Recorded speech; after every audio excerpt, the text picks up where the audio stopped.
Kemudian yang keenam adalah teman-teman bisa mempertimbangkan tambahan karakter dan juga konflik. Misalnya pada cerpen itu tidak diceritakan mengenai sahabat-sahabat dari si wanita tadi ya. Karena ya apa ya, karena ruang cerpen itu terbatas sehingga ya ceritanya lebih fokus kepada pria dan wanita tadi gitu, bagaimana mereka saling bertemu, kemudian saling senang, saling suka, akhirnya mereka saling cinta dan akhirnya mereka jadi kekasih gitu ya. Tapi karena panjang novel bisa dimasukkan tokoh lain, misalnya ya tadi sahabat ya, sahabat dari si wanita gitu. Nah itu kan bisa ditambahkan dalam sebuah novel, itu bisa dipertimbangkan kalau memang teman-teman anggap dengan menambah karakter baru, menambah tokoh baru, tokoh pendukung baru, sahabat-sahabat itu tadi bisa lebih membuat novel tersebut lebih menarik, bisa membuat konflik-konflik yang terjadi dalam sebuah novel tersebut menjadi lebih intens, lebih emosional, lebih menarik pembaca untuk terus membaca gitu ya. Nah, itu sih teman-temannya. Nah, jadi itu yang ke-6 ya, bisa dipertimbangkan tambahan karakter maupun konflik yang bisa terjadi gitu. Kemudian yang ke-7 yang harus diingat adalah langkah-langkahnya adalah mempertahankan inti cerita. Artinya teman-teman bisa mengembangkan cerita itu seluas mungkin ya, dari sebuah cerpen menjadi sebuah novel gitu.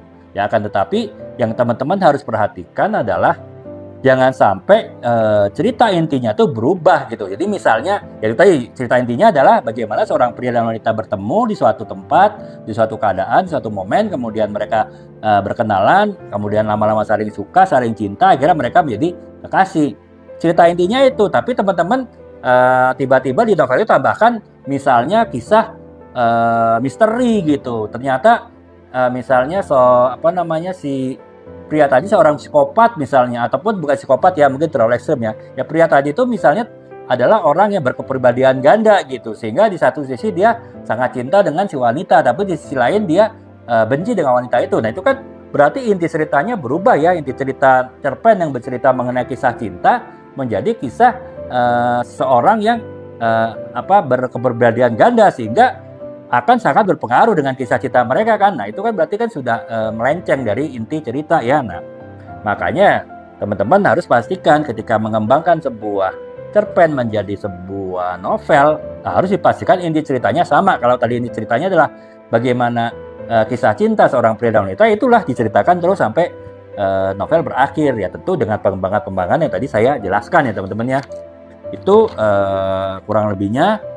Kemudian yang berikutnya ke-8 adalah penulisan yang konsisten ya. Artinya teman-teman ya ketika mengembangkan sebuah cerpen menjadi novel, teman-teman harus konsisten menulis ya sampai selesai. Jangan sampai di tengah jalan teman-teman mungkin karena kesibukan misalnya berhenti menulis. Mungkin teman-teman misalnya karena agak kehabisan ide berhenti menulis. Nah itu jangan begitu, karena begitu nanti teman-teman melanjutkan lagi bisa jadi alur ceritanya sudah berubah ya tanpa teman-teman sadari ya, sehingga akhirnya ya konsistensi cerita dan juga mungkin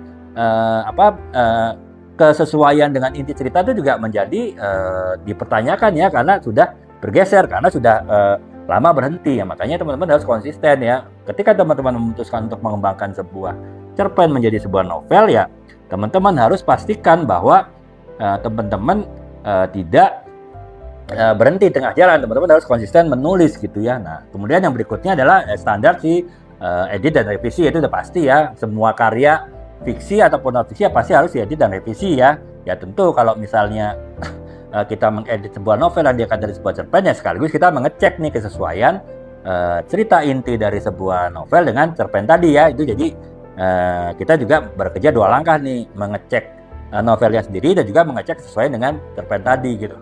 Kemudian ya yang berikutnya teman-teman bisa nih teman-teman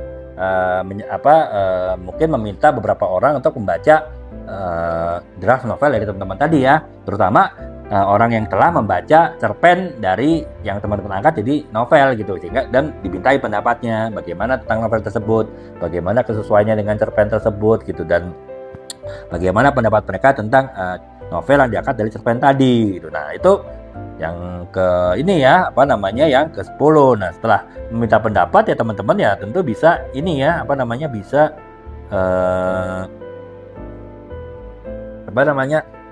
melakukan penerbitan ya, proses penerbitan ya itu ya kalau teman-teman memang ingin mengangkat sebuah cerpen yang ada di sebuah majalah, kemudian yang diterbitkannya adalah penerbit, dan mungkin ada etika-etika yang harus teman-teman sampaikan, misalnya kepada majalah tadi, bahwa saya akan mengangkat novel ini di majalah ini, edisi ini menjadi sebuah novel gitu ya, akan diterbitkan oleh penerbit ini. Nah itu, jadi ya proses penerbitannya teman-teman juga harus lakukan seperti biasa, termasuk juga minta izin kepada misalnya tadi itu, kalau cerpen tersebut sudah dimuat di suatu majalah dan teman-teman ingin menerbitkannya dengan penerbit yang lain gitu.